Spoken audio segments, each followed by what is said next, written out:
Hello, good evening, and welcome to Iron Pod here on Metropolitan Television. Iron Pod is proudly brought to you by the Ghana Revenue Authority, Goyle Company Limited, Serene Insurance, Ghana Link Network Services, the operators of the Integrated Customs Management System, and it's also brought to you by Meridian Port Services, MPS, and Serene Insurance. The show is powered by the Ghana Port and Harbours Authority, GPHA.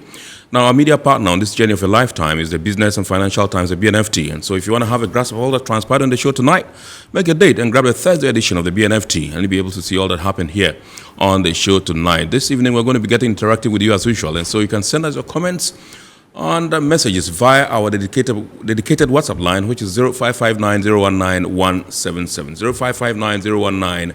0559019177. At the appropriate time, when I pick signals from my production team, which I'll activate the phone lines for you to call in and contribute to the discussion. Indeed, we are streaming live on our social media pages. On Facebook, we're streaming live at Ghana Port and Harbours Authority. Ghana Port and Harbours Authority. Still on Facebook, we are streaming live at Port of Tema. And on YouTube, we are streaming live at Iron Port Ghana. My name is Kennedy Mona. We're going for a very quick break. When we bounce back, we'll continue the show. Please do stay with us. Every now and again, Goyle makes good things happen. This time, Goyle has introduced Super XP Ron 95, a higher grade fuel loaded with additives and yet sold at the same price as normal fuel. Goyle Super XP Ron 95 enhances engine performance like never before. It maintains the engine by keeping it clean from carbon deposits. Goyle Super XP Ron 95 is designed to burn slowly and thus improves fuel economy, making you save money after several kilometers. Goyle Super XP Ron 95 gives you a smooth driving experience, that is, less vibrations. Fill up with Goyle Super XP Ron 95. Now there's no need to pay more for any higher grade fuel. Goyle has that sorted. Goyle, good energy. Electricity, then pay your taxes. Our taxes, our future. Because you see, without our taxes, we wouldn't have good roads, good schools, better hospitals, street lights, and other very important social amenities. When we pay our taxes, we give our children free and quality education. Talga, my money too small. Why should I pay my tax? Look, small. Salifo, it doesn't matter how small or big your business or income is. You still have to pay your taxes. The little taxes from each and every one of us, when put together, could give your community clean water or that deprived school with tables and chairs. Please pay your taxes. It is your responsibility. It is your civic duty. It is the law. Impressive factory. If only I had listened to you, I wouldn't have been in this mess. That devastating fire virtually wiped out the whole factory and my warehouse. Remember my misfortunes last year? Serene Insurance Asset All Risk Fire policy that I took were there to pay for my damaged stocks in the warehouse, and my machines that were affected by the floods have been replaced. My accident vehicle is back on the road thanks to Serene Insurance motor policy. Currently, my goods are on the IC covered with their marine cargo insurance policy. I was just telling Ajima about Serene Insurance. Oh, Ajima, tell him more. As a road contractor, I make sure I do my contractors all risk insurance for the project and then workers' compensation for all the workers on site. With Serene Insurance, they will make sure they will cover your unknown tomorrow today. Serene Insurance, a new face of insurance. Call us now.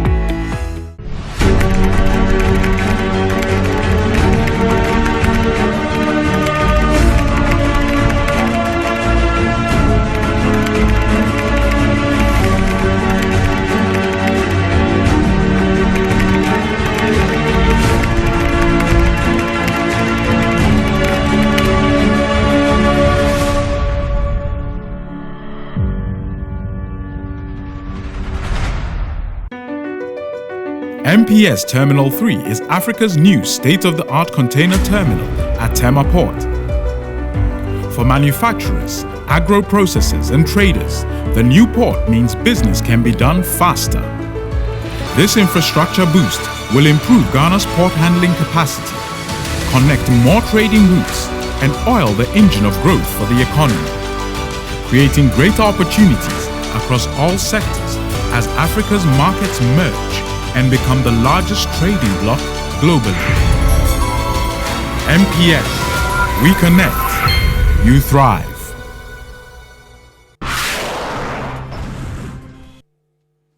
All right, so you're welcome back. It's now time for us to take a look at happenings in the port and shipping industry in the course of the weekend. The Center for International Maritime Affairs, Ghana, CIMAG, is calling for an integrated oceans governance policy in our country. Let's take a look at this particular story and more. The Center for International Maritime Affairs, Ghana, has called for the promulgation of an integrated oceans governance policy for Ghana to serve as a tool for sustainability. Speaking on the sidelines of Ghana's celebration of the Day of the Seafarer, Executive Director of CIMAG, Albert Derek Fiatui, asserted that political will is of utmost significance to achieve this objective. The way forward is for us to all agree, especially backed by the political will, to put together the various stakeholders to agree for an integration so that we can come up with that ocean governance policy. I'm aware that the Sustainable Development Unit of the Presidency, Dr. Eugene Owusu and his team are doing a lot of work. They have formed a committee and we are only hopeful that that committee will begin work in earnest, and once that is done, we hope that we are able to get all that there is to begin from the oceans. He said Ghana's ocean governance lacks effectiveness due to the disjointed approach to its management. Because of the amorphous nature of the agencies we have now, as we keep saying, the Ghana Maritime Authority is the landlord of the oceans. We have the Fisheries Commission, which are also backed by law, and they have some level of interest in protecting the sea. We have the National Petroleum Authority, we have the Ghana National Petroleum Corporation, and we also have the National Communications Authority. You know, they have also laid some fiber optic cables underground within the sea. And all these agencies have some roles to play. And because there is no proper coordination, we are not able to push through a lot of the things that we are supposed to do to be able to enjoy the sea that we have been gifted by God. According to the civil society organization, marine pollution is Ghana's biggest contribution to climate change and should be tackled head-on as a matter of urgency. As you are aware, the sea absorbs a lot of heat from the sun, and that helps in combating climate change. And so, because of the issue of pollution, that capacity or capability of the sea is dwindling. And so that is what we mean that is posing a threat when it comes to climate change mitigation. When you go to Nungua, connecting to the sea through Regional Maritime University, you see lorry ties, you see plastics, you see fridges, nose marks, and all kinds of things. And it's not good for us if we really want to gain enough from the sea. Albert Fiatui reiterated that the oceans remain a significant source of livelihood for many and a major economic and security tool for the nation and should be treated as such. In addition to providing world-class logistics services to customers for over a decade, Meridian Port Services prides itself in giving back to the community it operates in. As part of its corporate social responsibility, MPS has donated 4 patient monitoring devices to the orthopedic department of the KORLE-BU Teaching Hospital, which is Ghana's ultimate referral hospital. According to the CEO of MPS, Mohammed Samara, the equipment is intended to augment the facilities at the hospital for the management of orthopedic trauma. Officials at the KORLE-BU Orthopedic Center expressed gratitude for the kind gesture the private company has done them, intimating that it will be life-saving. All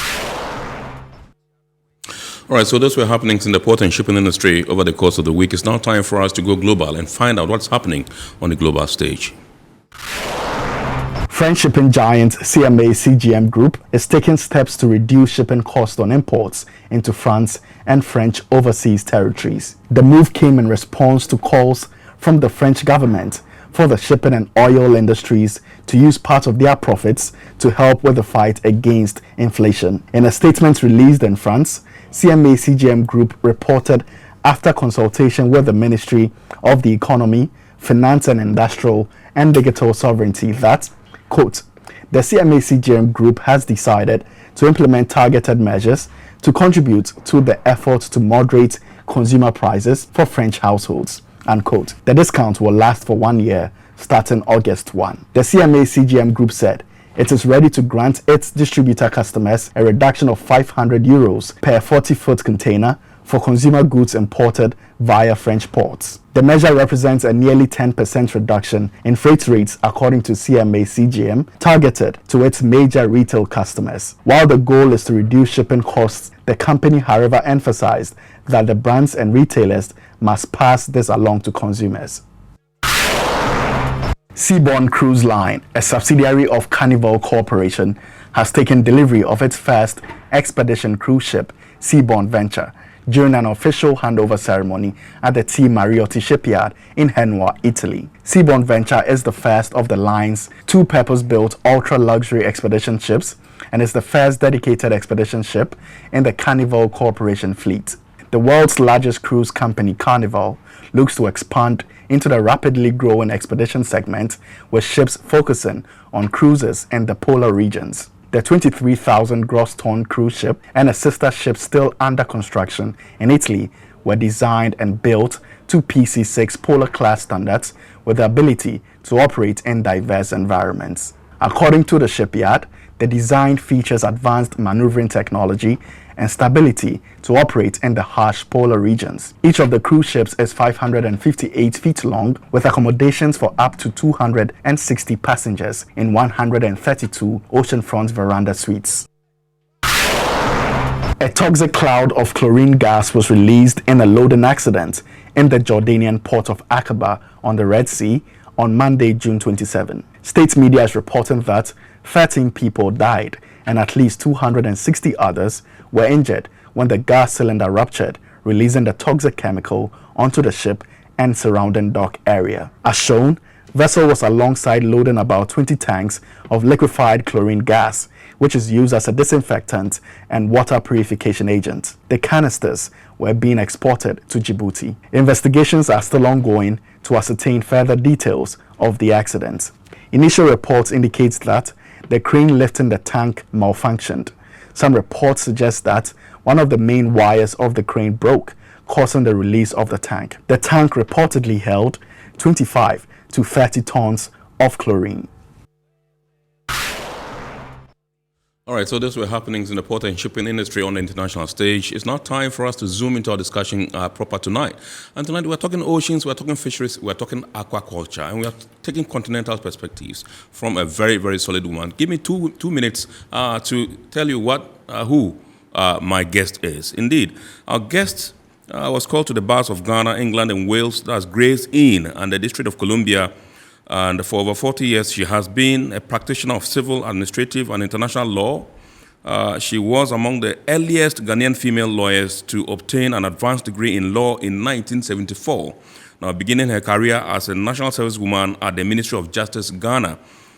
In 1976, Kathleen Korte Ayensu was the only female Ghanaian delegate to attend the third UN Conference on the Law of the Sea. Since 2017, Honorable Ayensu has been a member of the African Union Commission on International Law, where her assignments include Special Rapporteur for Piracy and Maritime Security. Most recently, Commissioner was appointed the Ghana Government Coordinator for the 7th meeting of Ministers of Fisheries and Aquaculture of the Organization of African, Caribbean, and Pacific States, held in Accra in April 2022. Now, since 2021, she has been a guest lecturer on regional piracy and maritime security to the graduate classes of the Kofi Annan Peacekeeping Training Center and others. Now, past positions include Attorney General of the British Virgin Islands, Chief State Attorney, Republic of Ghana, attorney in leading law firms of Washington, D.C. She has been a delegate and guest speaker at numerous international fora on public affairs. Mrs. Ayensu was a negotiator and special advisor to the President of Ghana and the Council of State regarding the final leg of the Ghana-Valco undertakings. She was the first member of council of the Public Procurement Board. Academic qualifications include Master of Comparative Law, the George Washington University 1986, author barrister, Honorable Society of Gray's Inn 1976, Master of Laws, University of London 1974, Bachelor of Laws, Honours, University of Ghana 1973, and Certificate in Management of Exclusive Economic Zone, International Ocean Institute, Malta in 1980.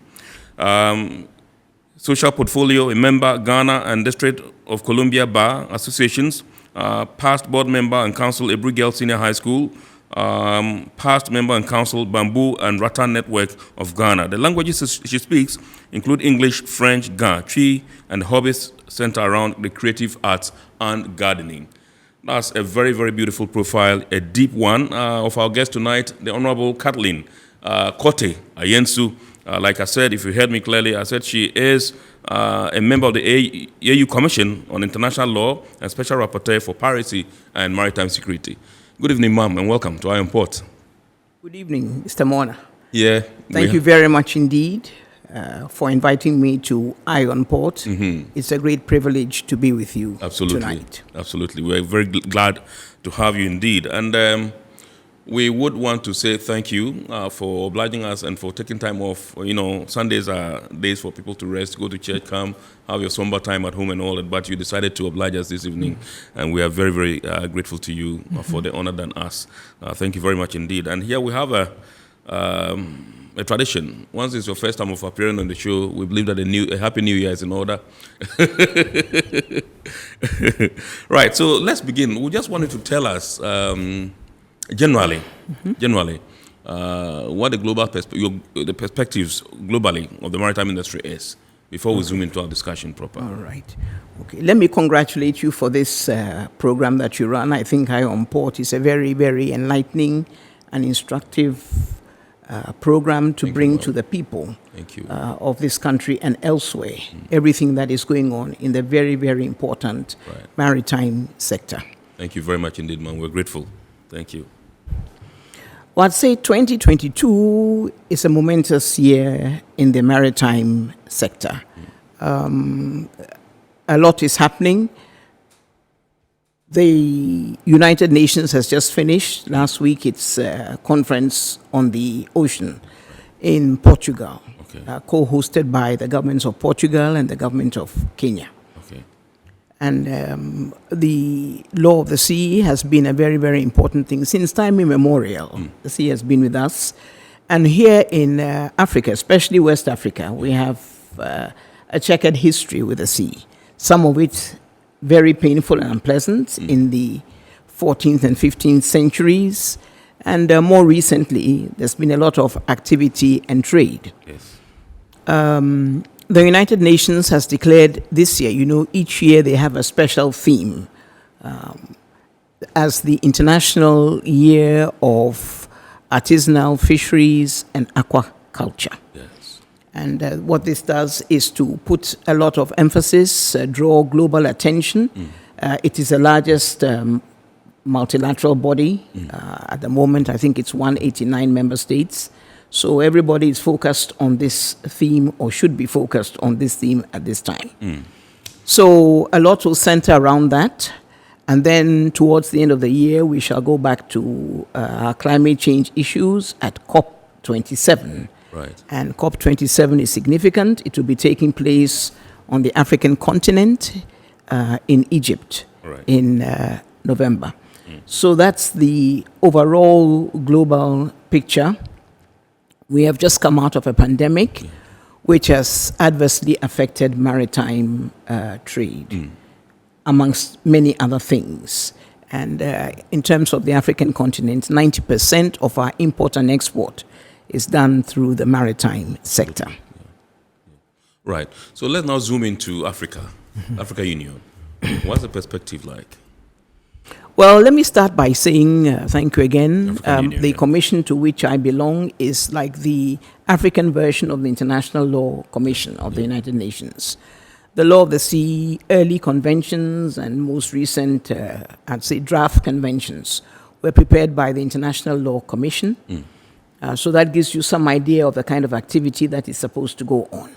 The African version is the youngest organ of the African Union. It's only about 11 or 12 years old. And it's supposed to codify international law as we see it from an African perspective. We are supposed to disseminate the African Union law as it evolves. We are supposed to teach. We are supposed to be able to give opinions. And it's an 11-member commission body that meets just twice a year. Our headquarters is in Addis Ababa. All the commissioners are based at Ethiopia. home. Are based in their resident in their country. Right. But the headquarters is in Addis Ababa. And typically the workings are such that each commissioner has a portfolio or a project or a study to be undertaken, at least one study. And in my case, one of the studies is this piracy and maritime security for obvious reasons. I have 2 other studies that I work on at this moment. So that is basically where my commission is coming from. The views I'll express tonight are my own very personal views, hopefully informed. Right. The African Union has declared this year the year of nutrition and food security. It is, however, we are within the decade of the Law of the Oceans for the African Union. I believe it will run out in 2025. It started in 2015. So there's a 10-year gap or a 10-year window during which the African Union is supposed to focus, among its many things, on the oceans. And the way it is set up is more or less a derivative system. We take from the United Nations, which is the body to which we all belong. The United Nations has come out with its own agenda. Most of the African countries, if not all, are members of have signed on to the United Nations Convention on the Law of the Sea of 1982. So that is the overall umbrella from which we derive many activities to do with the law of the sea on the African continent. Now, the African Union, as you know, is a 55-member state body. Recently, we were joined by South Sudan, and Morocco returned to the fold after a long absence. So we are 55 member states at this time. We are a very varied continent, maybe the most varied in terms of maritime categorization. There are coastal states, there are island states, there are landlocked states, all comprising the great African continental picture. So views vary, but we have found common ground and points of convergence in which to collaborate and to cooperate in terms of managing and handling the marine, let me say maritime and not marine. Maritime environment, because maritime is more extensive than marine. I'd say, as far as the African Union is concerned, the most impactful document was probably the African Integrated Maritime Strategy, AIMS. AIMS is supposed to be the document guiding our maritime domain, and all those expressions have meaning. Supposed to guide our maritime domain and an integrated maritime domain. It's easy to remember when you think that rivers must take their source from somewhere. Sometimes a lake, sometimes in the mountainous areas. As they flow, they will be joined by other rivers. They will head towards other creations, an estuary, or a delta, or a lagoon, and eventually it will empty itself into the sea, except in 2 instances on the African continent. So when we say integrated, it's all of these: the lakes, the rivers, the lagoons, the subterranean waterways, and so on, all contribute to give an integrated maritime domain. That's all the maritime domain. I said except in 2 instances where there's the exception of Lake Chad, which is an enclosed sea and or enclosed water body, and then there's the Okavango Delta in Botswana, which it's all internally structured. So that's basically the maritime scene. If you have further specifics, I shall take them as you ask your questions, Right. assuming this suffices for you. Sure. All right. So I just want to find out from you. I know you mentioned the aims. Yes. And I know in Ghana we have the NIMS that government has been working on. I don't know whether you are Yes. aware of it. That's the National Yes. Integrated Maritime Strategy. Yes. What do you make of it? Have you played any role? No, I have not played a as far as the role NIMS is in concerned, the yeah. local National Integrated Maritime Strategy. Yes. I am aware of it, and I congratulate those who were assembled or who gave the output on the document, but I'm not commenting one way or the other, except to say that it is a requisite of aims that each country come up with its own integrated maritime strategy so that you can customize your needs to your situation. And that is what I think NIMS has accomplished, so that we are not straggled all over the place and uncoordinated and uncollaborated. That's as much as I think I'm comfortable saying. All right. And we have the Center for International Maritime Affairs Ghana. You saw the stories when we were playing them a short while ago, also calling for an integrated oceans governance policy. That's right. Yes. What do you make of that? Well, the call is certainly valid. As to who should be doing it or who is responsible, everything goes back to government in the end. You have, like you said, many agencies, a Maritime Authority, your own, the Ghana Ports and Harbors Authority, and it's time for, of course, the security agencies, the Ghana Navy, Ghana Armed Forces, and the Air Force, Marine Police. And all those play a very important role. I believe the security agencies are well or better coordinated than a whole lot. And then, of course, with the discovery of offshore deposits of oil, the oil industry tends to be also well coordinated, given the high risk, the high investment that is involved in the whole process.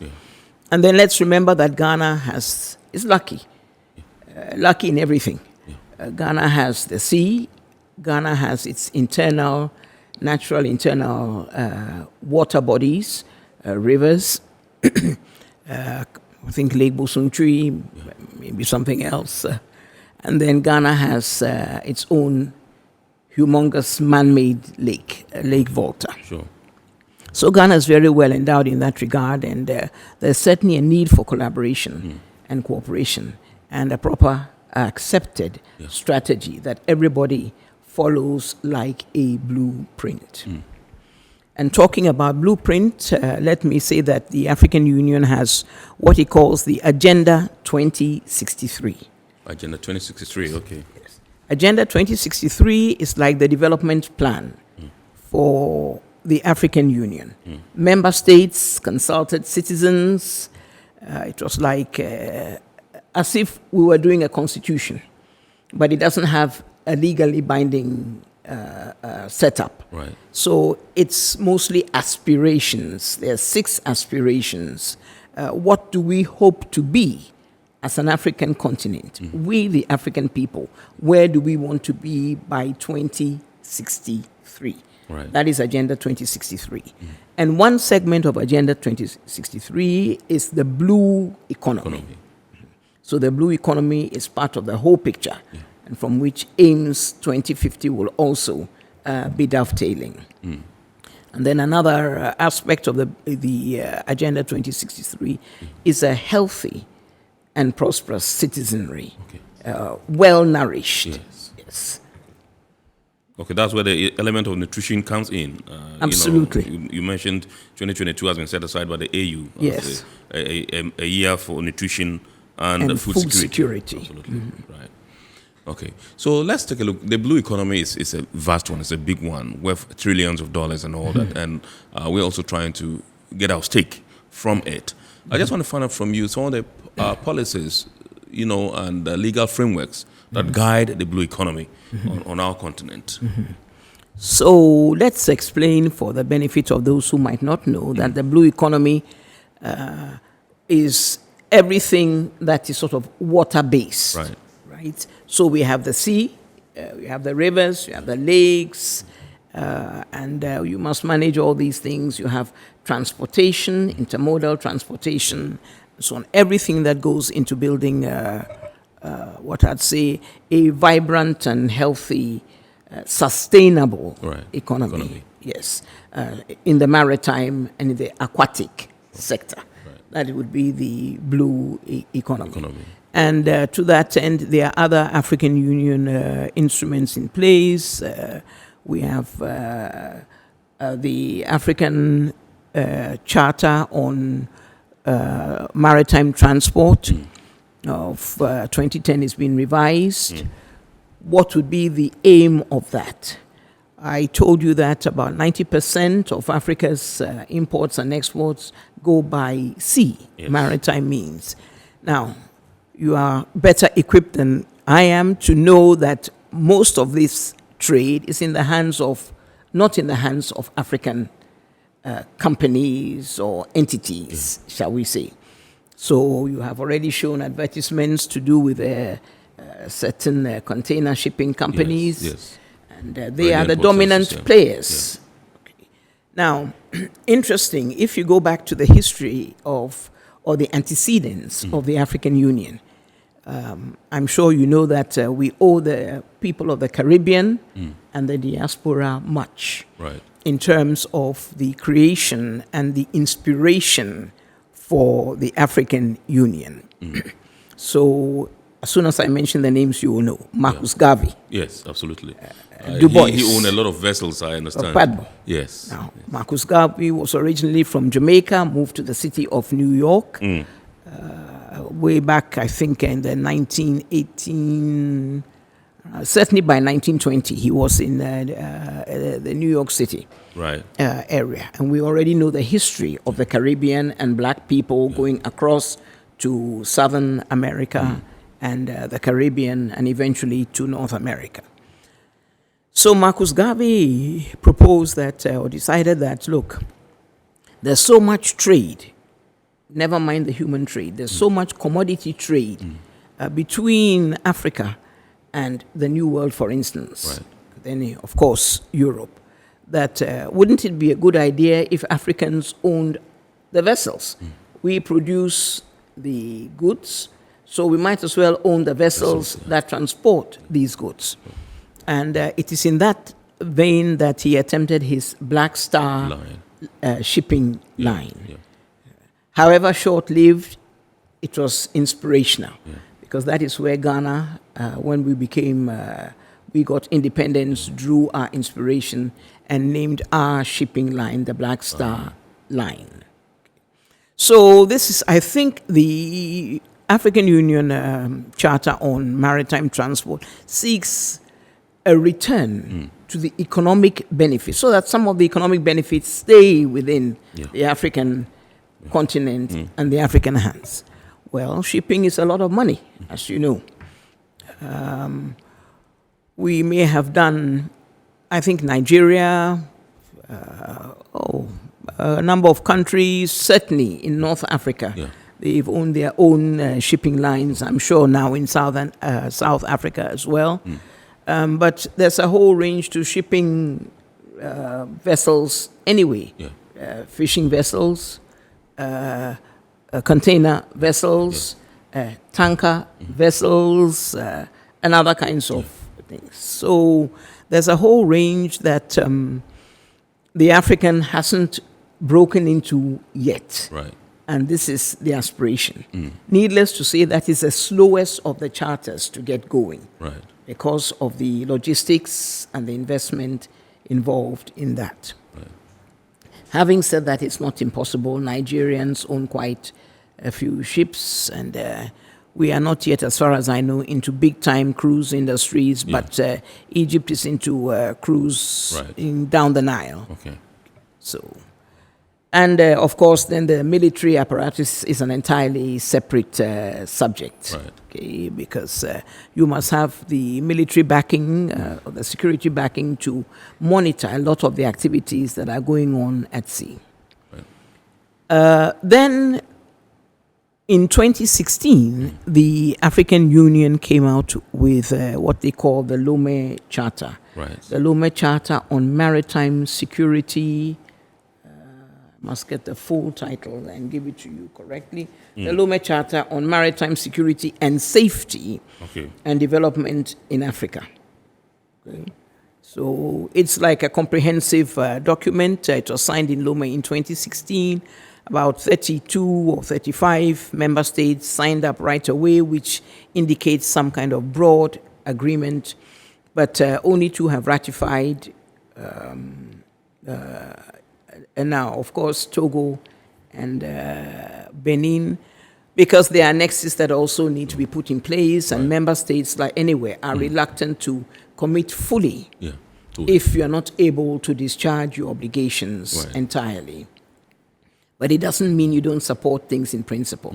So if I were to look for a comprehensive roadmap in terms of the maritime sector, I'd go to the Lome Charter as a guiding document at this point in time, and as a document that is being worked on, including the annexes, to get things off the ground. Now, in 2018, you realize there may be things that are not part of the maritime security area or the Lome Charter, but form part of the blue economy. And those may be going to trade and so on. So in terms of the blue economy, there was a big conference held in Kenya in 2018 to do with the African blue economy, and I think a document emerged in 2019. And the date to kickstart all this was supposed to have been 2020, but then the pandemic came and took its toll on everything else. So if we are in 2022, I'd still say we're about on course. There's been a reawakening in the African Union on the blue economy. They're looking for, I think, a consultant seeking to kickstart the blue economy program. So it's very much on the agenda. One of the setbacks, I think, the African Union itself has, like, I think 5 or 6 dedicated commissioners, sector-based. Now, the commissioner for the blue economy is Her Excellency Joseph Asako, an agronomist from Angola. Agronomy means soil and agriculture. But the African Union portfolio is such that it is agriculture, rural development, the blue economy, and sustainable development. That is a lot to lump together.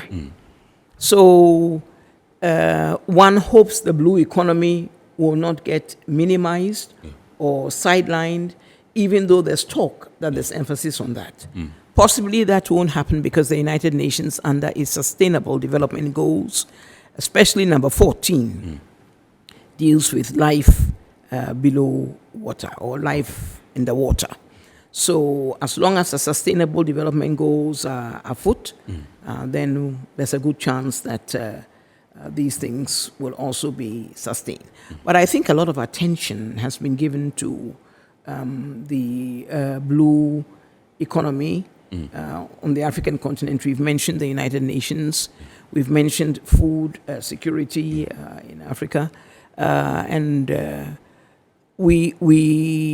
the FAO is the executing agency for the United Nations program, and the acronym IAFA. Food and Agriculture Organization. That's right. So they are the implementing agency for the Fisheries and Aquaculture segment. Right. All right. So you just mentioned the SDGs, the Sustainable Development Goals, and I just want to find out from you in Africa how we can achieve some element of sustainability as far as the fisheries and agriculture sectors are concerned. Well, how will be for the technocrats. I, being a lawyer, will do a lot of talking. Right. We'll do the documents, but the how and the getting it off the ground must be from our leadership and the sufficient technocrats that there are in Africa. What, we have certain institutions that are really dynamic. One such institution is the African Development Bank. And perhaps later on in the program, I can tell you a little bit. You mentioned the OACPS Blue Economy Conference or meeting that we had. Perhaps later on I can discuss that in more depth. But we know as Ghanaians that aquaculture has grown exponentially even here in Ghana. Yeah. It mostly started roughly around 2008, and since 2008, here we are in 2022. Tilapia is as common as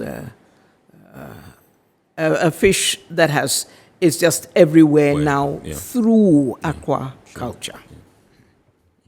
I would say that our seas, can I blame the sea or should I blame us as people, the African people? We have let the ocean down. So the ocean is not producing as much as it used to be in terms of food, in terms of fish.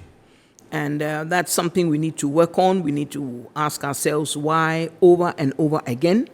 And we need to see what we can do so that the oceans are restored both to safety and to health. We need healthy oceans. Without the oceans, the planet cannot survive. So it's at the very essence of our survival. And it is a food source, and some countries like Ghana have the option. You have the marine resources, and you have your inland resources as well. Right. So the agencies that are concerned, we have a dedicated ministry for fisheries and aquaculture. So that means there's a focus on that sector. And that always makes a difference, of course. In some places, it's still aligned with the ministries of agriculture. Right. Okay, recently we are aware that the ACP, that's the Organization of African, Caribbean and Pacific States, organized a huge conference here in Accra.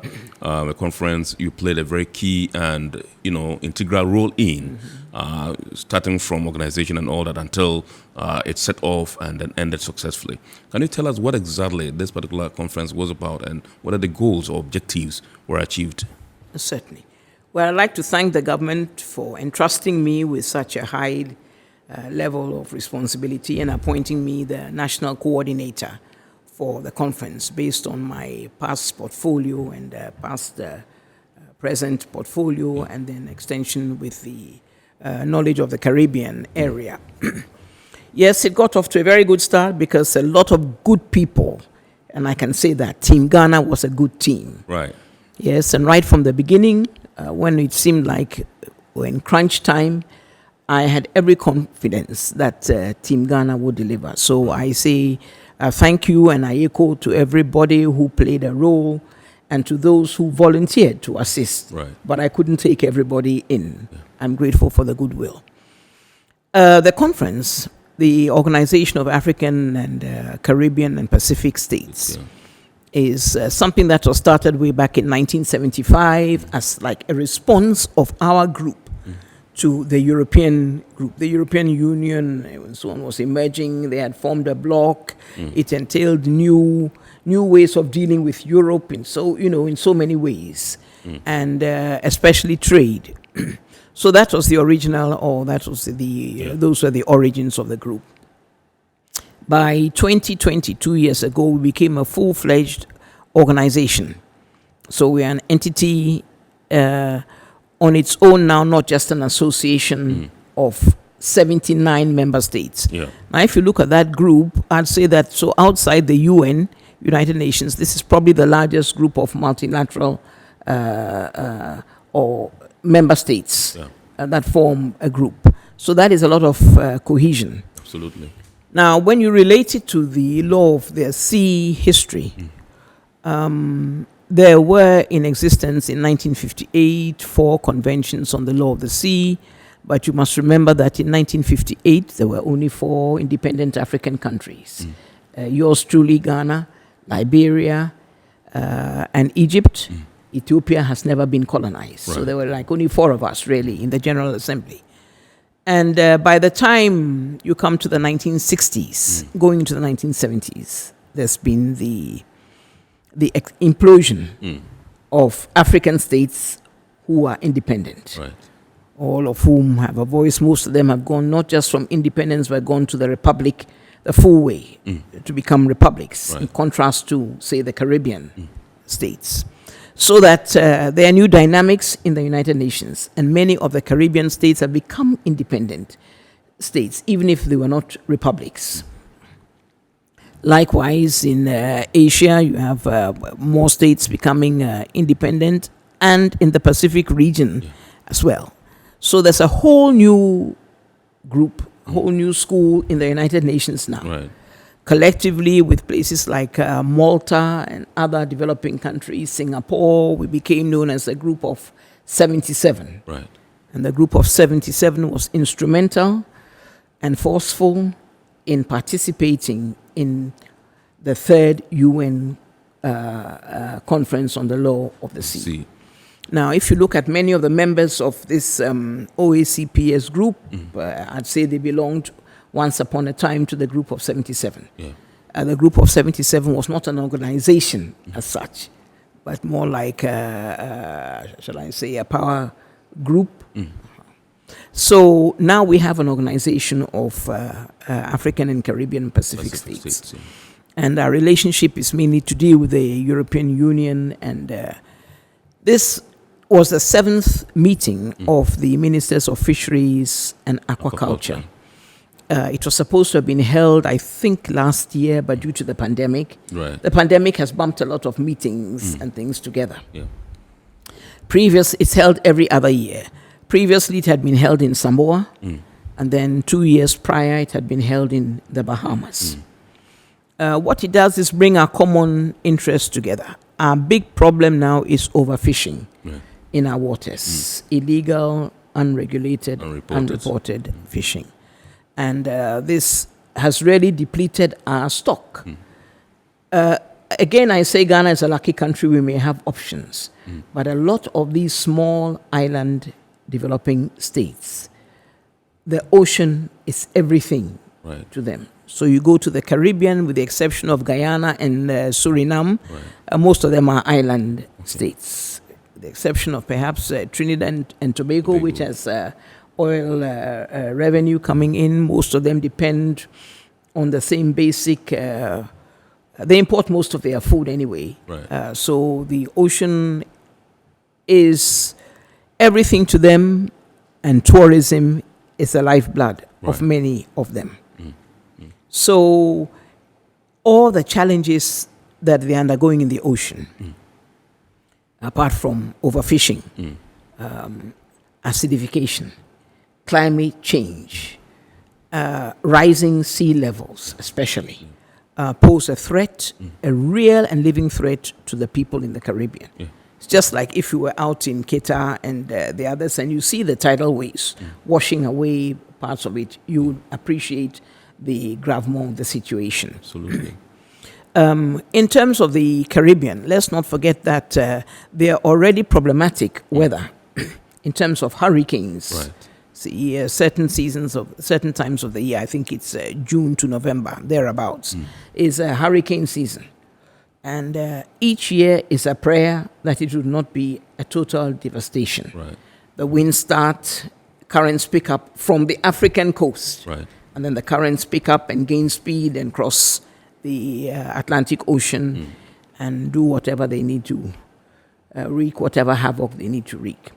And of course, with climate change, it's getting worse. The oceans are getting warmer, so the currents are picking up faster and hitting landfall. So it can, you can have a whole island's economy decimated. Especially some of them grow bananas. So bananas don't do very well in wind, very windy conditions. So it's a real threat that they have to deal with on top of that. And then with the Pacific islands too, we know there are problems. And then as we all know, we have had serious flooding in southeastern Africa. Mozambique has been severely hit by floods. Recently, South Africa was severely hit by flooding. Kenya has been severely hit by flooding as well. So all this climate change is a reality, and it all has to do with water. Absolutely. All right. Okay, that's awesome. Let's take a look at the Gulf of Guinea and efforts, over the years to nip this canker in the bud. I'm talking about piracy. From your assessment, are you satisfied with efforts so far and where we've reached at the moment? Because understanding is that the tide has been stemmed a bit, but do we still need to do more, or you think that we are okay? Oh, no. We're never okay with criminals. You're never okay anywhere with criminals. They never stop. So we have to do more. what it has demonstrated is a collective response from the Gulf of Guinea states, stemming from Senegal to Angola. Incidentally, that's the same slave coast, slave trade coast, stemming from Angola to Senegal, and we have had a concerted effort to tackle this piracy problem. Of course, Nigeria and Angola are big oil producers, but then you have also Equatorial Guinea, you have Gabon, you have Ghana, you have Cote d'Ivoire. So piracy is a serious thing, and I think the most lucrative commodity is oil. Yes, things got out of hand. I would say 3 years ago, 2 years ago, the figures were just frightening. It was as if everything had moved from the Horn of Africa, Eastern Africa, the Red Sea corridor, and just landed in the West African waters. Now, that may be because the pirates were now having a very hard time in the Gulf, the Eastern corridor, the passage, the Red Sea area, and the Gulf of Aden, and Djibouti and Somalia. Why? Because international pressure and international intervention zoomed in on them. Djibouti has more military bases than I think any other country in Africa. I believe so. Everybody is there protecting their shipping interests. So if the same interests are not present in West Africa, it's not going to be as big an effort, which is not to say that we don't have the need or a big shipping and a multilateral shipping business. So having secured the eastern part of Africa, I guess it was less lucrative. I mean, it was not the same business anymore. So that area quietened down. I am not suggesting that the pirates transferred their business. I think it's a different set of people operating, obviously. Some of the pirates settled down in the east and went into fishing and other ventures, but it just wasn't profitable, and there were sanctions, and they were being captured in terms of the Eastern Africa. West Africa may have spiraled out of control for various reasons, but I think much has been done to quell. We are never there yet.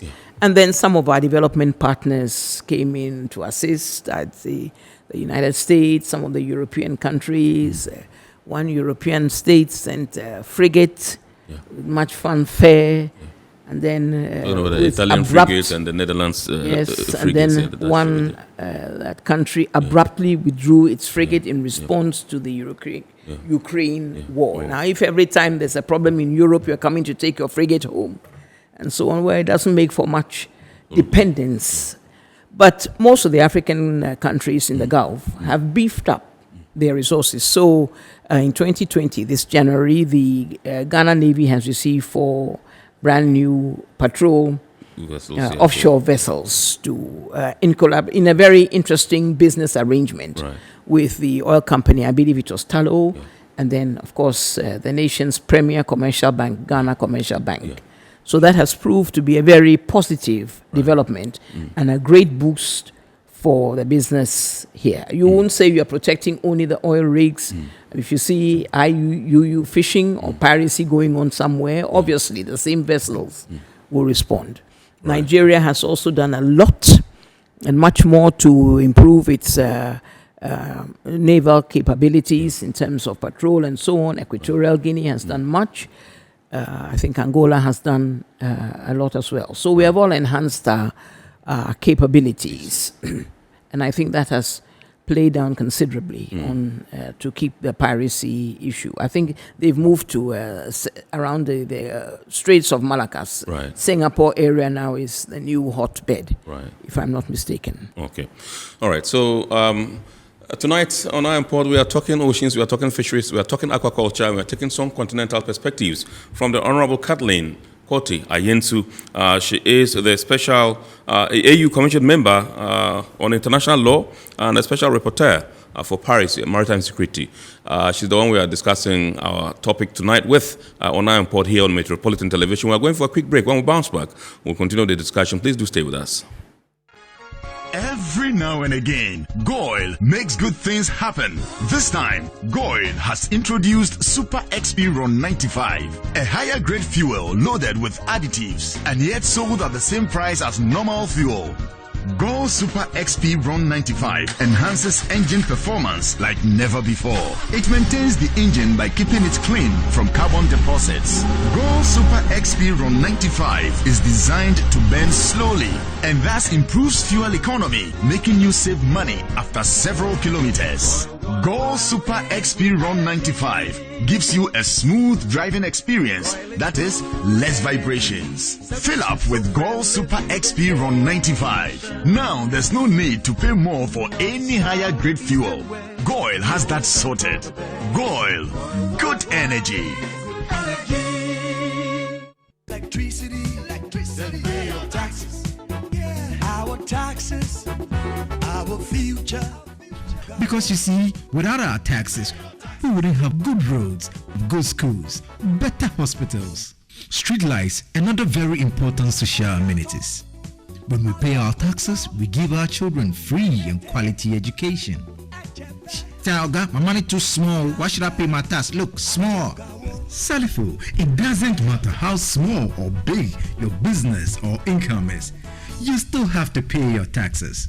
The little taxes from each and every one of us, when put together, could give your community clean water or that deprived school with tables and chairs. Please pay your taxes. It is your responsibility. It is your civic duty. It is the law. Impressive factory. If only I had listened to you, I wouldn't have been in this mess. That devastating fire virtually wiped out the whole factory and my warehouse. Remember my misfortunes last year? Serene Insurance Asset All Risk Fire policy that I took were there to pay for my damaged stocks in the warehouse, and my machines that were affected by the floods have been replaced. My accident vehicle is back on the road thanks to Serene Insurance motor policy. Currently, my goods are on the high seas, covered with their marine cargo insurance policy. I was just telling Ajima about Serene Insurance. Oh, Ajima, tell him more. As a road contractor, I make sure I do my contractors all risk insurance for the projects and then workers' compensation for all the workers on site. With Serene Insurance, they will make sure they will cover your unknown tomorrow today. Serene Insurance, a new face of insurance. Call us now.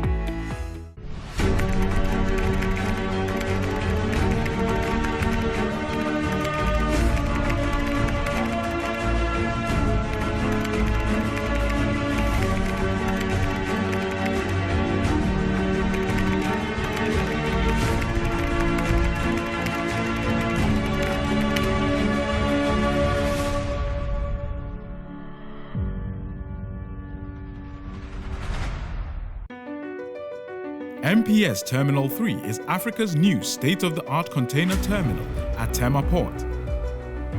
For manufacturers, agro-processors and traders, the new port means business can be done faster. This infrastructure boost will improve Ghana's port handling capacity, connect more trading routes, and oil the engine of growth for the economy, creating greater opportunities across all sectors as Africa's markets merge and become the largest trading bloc globally. MPS, we connect, you thrive. All right, so you're welcome back. We are coming back into the studio to continue the discussion. And remember, our guest tonight is the Honorable Kathleen Korte Ayensu. She is a member of the AU Commission on International Law and Special Rapporteur for Piracy and Maritime Security. She's the one we're discussing subject with tonight. Tonight, remember, I said we're looking at oceans, fisheries, and aquaculture, and we're taking some perspectives from her. So let's come back, and then I know you'd want to talk about Ghana's role at the UN Security Council. Absolutely, yes.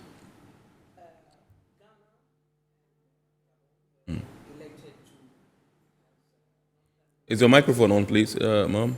Great. Yeah, it's on now. Thank you. You're welcome. Sure. Ghana and Gabon have been elected as non-permanent members of the Security Council for 2 years. Right. Beginning this year, 2022. Okay. So like I said, this year, 2022, is a year like no other. Right. And in that regard, Ghana must assume global responsibility or oversight for Security Council affairs and piracy and maritime security are very high on the agenda of the Security Council. Right. Ghana has already sponsored a resolution in this regard. So we are playing a very active role internationally as well in terms of setting the agenda to quell piracy and enhance maritime security. Right. Let me add that we talk about piracy, but there are also things like the illegal, unregulated fishing and EU fishing. And then there's also the business of the narcotics and other crimes under what we call the Palermo Conventions, human trafficking and so on. And all those are international security matters. So Ghana and Gabon, both countries with an interest in the ocean, are on the Security Council in this regard and able to give input, even at the highest levels. You mentioned the fisheries problem in terms of illegal, unregulated, unreported fishing. And 2022 is again the lucky year. And we have made a significant breakthrough. We've had a significant breakthrough at the World Trade Organization. The World Trade Organization, yes, WTO is responsible for trade, and that trade includes trade in fisheries as well. So that for over 20 years we have been plagued by the problem of long distance. The long distance fishing fleet problem has been there since the 1960s, actually. And it has impacted adversely on most developing countries because we are simply not able to compete. And it is aggravated by the fact that many of the foreign fleets are given subsidies by their home states. So they may get subsidies, I don't know, in terms of the financing of their operations, in terms of fuel subsidies, all kinds of things to support their being able to engage profitably in long-distance fisheries. This has undercut tremendously the abilities of the coastal states. Let me backtrack and say that, go back to the Law of the Sea Conference. One of the things that emerged from the third UN Conference on the Law of the Sea was the exclusive economic zone. The exclusive economic zone, as you know, is a belt going out 200 nautical miles to sea, over which I would say the coastal states exercise sovereign rights, and in which landlocked states and disadvantaged states also have rights. Sovereign rights because we don't own the waters as in the territorial sea, and the territorial sea was extended with the third UN Conference on Law of the Sea to 12 nautical miles. The argument that the group of 77 put up then was that by custom, the territorial sea was 3 miles. So that means everything that happens beyond 3 miles is really out of the control of the newly independent states. So other long-distance fishermen, other nationals can come and do what they want, as it were, help themselves to the resources closer to our shores, and we don't really have a say in what is going on. So with the development and the insistence that, and some states have a broad continental shelf. Most African countries do not have a broad continental shelf. Continental shelf, what do we mean? The seabed goes out, it's shallower than deep sea. So you will notice that it's taken a long time for certain African countries to get into deep sea oil because it was really deep. And the technology and the expense were prohibitive. But if you had a continental shelf, such as the United States does, then continental shelves are good for breeding fish. So around Mauritania in Africa, there's a good-sized continental shelf, so it's a good place for breeding fish. So with the concept of the exclusive economic zone, coastal states now had a bigger say and bigger control. And part of their problem was that these long-distance fishermen are just coming, scooping up everything they can, and heading back home. So if you have a continental shelf now over which you have sovereign rights, and you have the right under international law to lay down certain regulations and join certain together with others and so on, you stand a better chance of protecting your resources. So this is the whole philosophy of that. Well, it hasn't always worked because they have had their ways and means and collaborators in still exploiting areas beyond acceptable limits. So beyond a sustainable limit, they just come, scoop everything and go. So now the WTO has agreed that certain subsidies and so on must be dropped, controlled, and will be monitored by the WTO. Yeah. Now let's hope this translates into benefits for the ocean, gives it a better management policy, and gives it a better chance of recovery. And chance of recovery is a good word, I think, or good words to use because the ocean really needs to recover. Right. So I think on those 2 points, I thought viewers should know. Absolutely. Awesome. All right. So at this juncture, I would like to activate the phone lines for you to call in. The number to dial, you're already aware, is 0552 02055288353, 02055288353. You can call in and contribute to the discussion. Pretty shortly, we shall also be going into the mailbox to bring in your messages and share with the rest of the world. I am told some messages have come in already. Let's see. All right, this one says, good evening, Mr. Host. Thanks for the educative program, which I intend to use for my academic purposes. Kindly ask Honorable Kathleen that as a lawyer, what are some of the maritime cases that comes to the AU? This one is from Pascal in Nungwa. Thank you for your question, Pascal. I see you're looking for a shortcut. You're a student who likes to take shortcuts. You want me to tell you the answers. When you say cases that come to the AU itself is not an adjudicating body of maritime cases. We all go to either the International Tribunal on the Law of the Sea, where we have maritime disputes, whether it is boundary delimitation or fisheries or what have you. And there's actually a fisheries chamber in the International Tribunal of the Law of the Sea. Or you can go to the International Court of Justice, as Kenya and Somalia did recently for their delimitation. You can go back to the International Court of Justice as Nigeria and Cameroon have done for their boundary delimitation. Or you can take the matter to the Security Council as Equatorial Guinea and Gabon have done recently. And I think, Pascal, that is enough for you. The rest, you will have to do your research. And these days, research is much easier than when I was a student. All you do is pick up your phone, as you have done, and called in, and Google, and you get a whole lot of things that you should be doing. And good luck. Yeah. All right, Pascal, you heard Honorable. It's straightforward.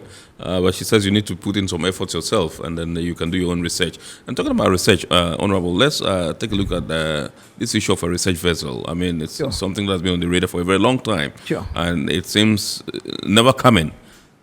What's your perspective? How do we get one? Is the AU working in any way to ensure that we have one for our side of the continent? I'd say this is more a regional matter. And what the African Union, or how it operates, is that certain matters devolve to the regional level.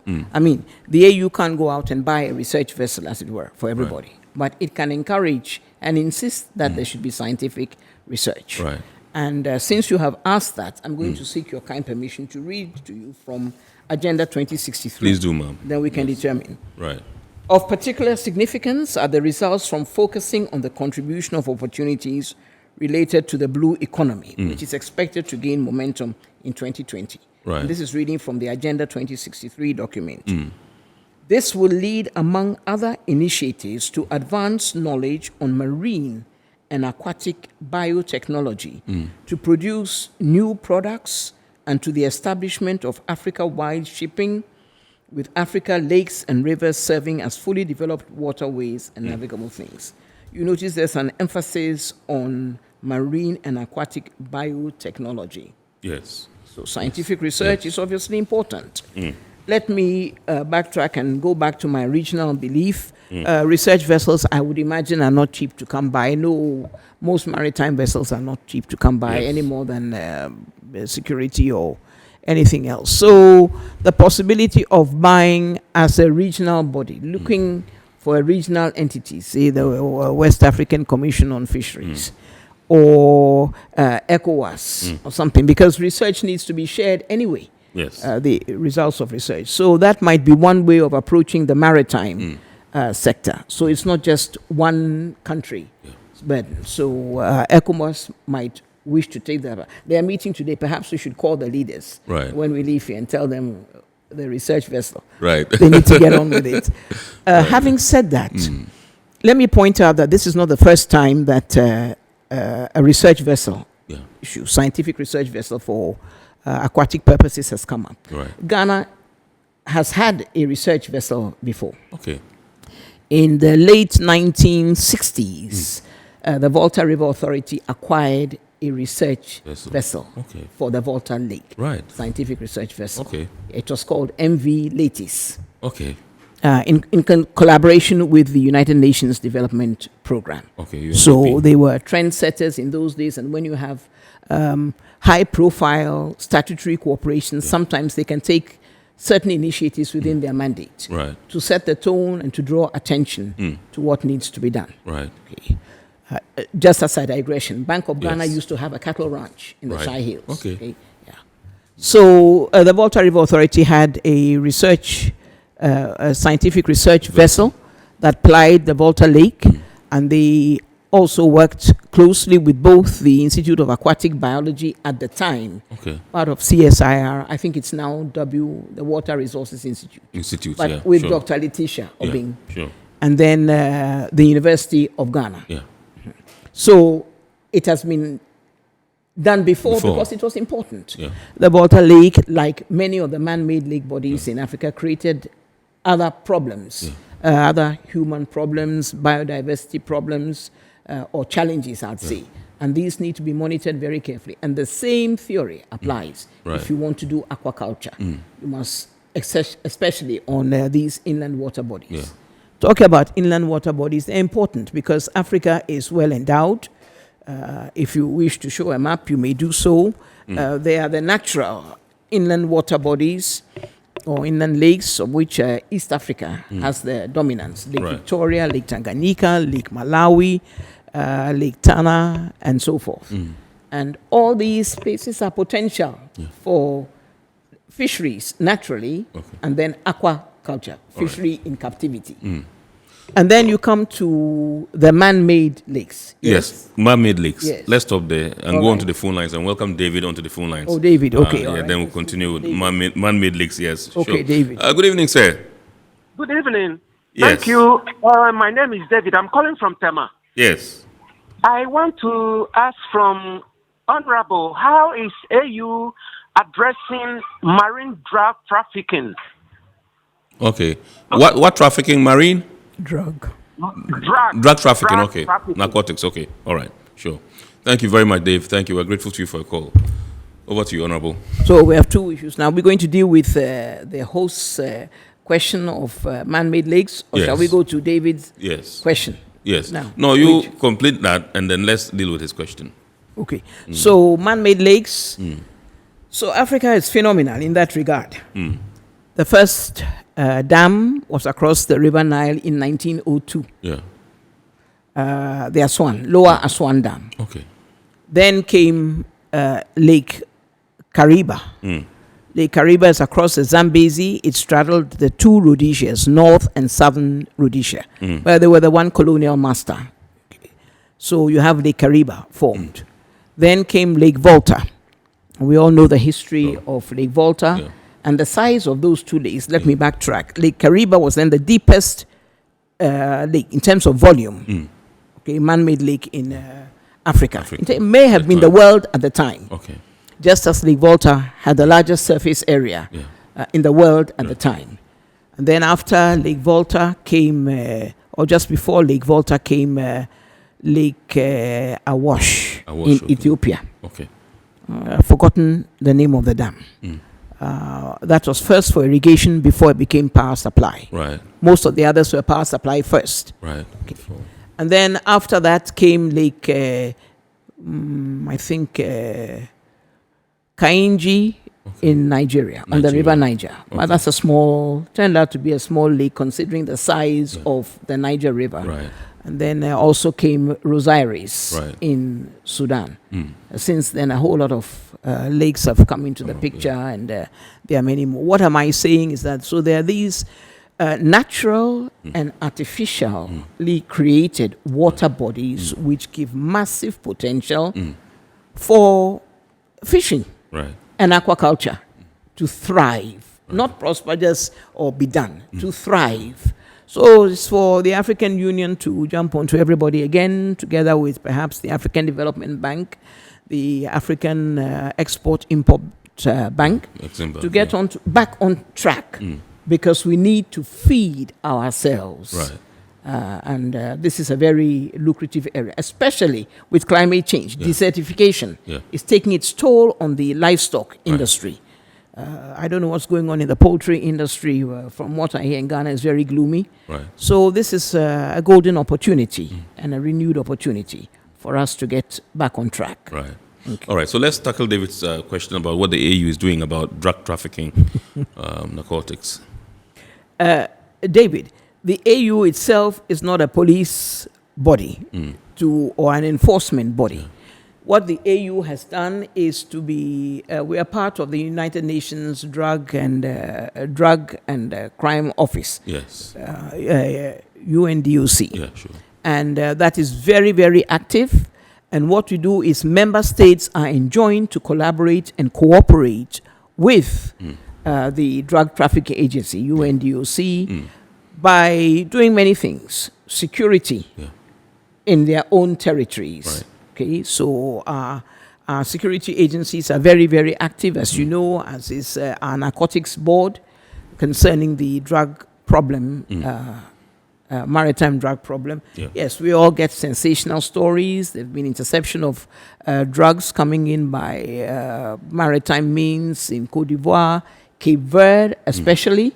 And Cape Verde is at the point where it is a transshipment destination for the drug traffic trade coming from Central America. And then, of course, Ghana too has had its own interceptions. You remember the case of the MV Benjamin? Yeah. And then I think Nigeria has had its own, it does its own interception as well. So the Gulf of Guinea is very active and very much on the part of the fight against drugs, the drug trade. That's what I have to say to David at this point. Each member state is fighting drugs anyway. Right. And in terms of the maritime sector, Okay. I think the Gulf of Guinea is a good example. Okay. We have barely 7 minutes to go, and I just want to find out two issues from you. One, recently we were told the government of Ghana, Parliament, has passed the cabotage law. I don't know whether you've heard about Passed what law? Cabotage. The Deputy Transport Minister made the announcement recently at a public forum. And I just want to find out from you, what do you make of that?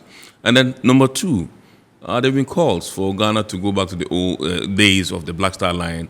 Government should have, a shipping line, just like the clamor for, what do we call it? An airline, national airline, national carrier. What do you make of that?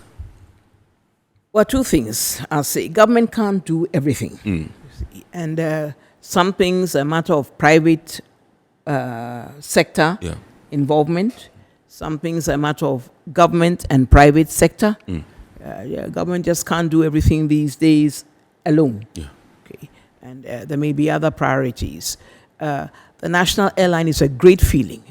We all want a great national airline to be going again. And it's happening in other parts of Africa. The shipping problem is, I think, more problematic, and that may have to be more of a private sector venture than a national. Let me give you some examples. In Europe, we have airlines that are named, obviously, to identify with their national, for the national identity. But you'll find that the shipping is in the private sector. And I think pretty much that's a pattern we might have to follow. Unless we're doing things like shipping of natural resources, oil and gas, liquefied gas, and these days pipelines are even coming into operation as well. So that's what I'd say on that particular point. Right. And the cabotage law? First of all, I haven't heard of the cabotage law, in all honesty. The laws that I've been following are the efforts to revise the fisheries law and the piracy law in Ghana. Okay. Piracy law is in our criminal code, and we need to upgrade and enhance some of the penalties and so forth. But the fisheries law, I think the fisheries bill is well advanced. If it hasn't left, the Attorney General has put in a lot of work on the fisheries bill. Nigeria has passed a new piracy and other maritime offenses law. It's already in operation. The courts are already applying it, and it's been applied to some of the pirates who were caught. Togo also has a new law in this regard. So I would say there's a movement to upgrade penalties, review these laws, which have been there for a long time and perhaps are not as effective. Right.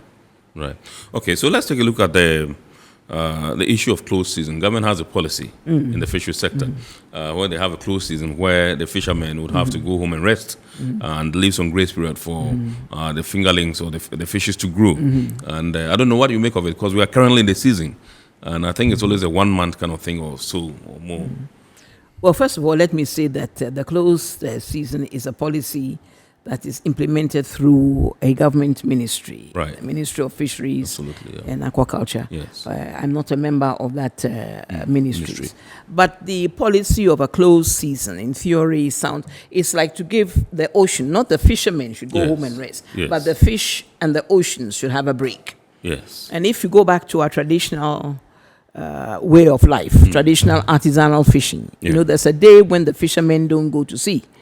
Yes. Sure. All along the coast. Each community has its day. And the reason is not so the fishermen can rest, but so that the sea can rest. And as the ancient people will say, so that the sea god can rest. So there's a day when you recognize that the ocean must be quiet. So perhaps the issues really are the closed season, how is it being implemented? How long should it be? But there's a need to replenish stock.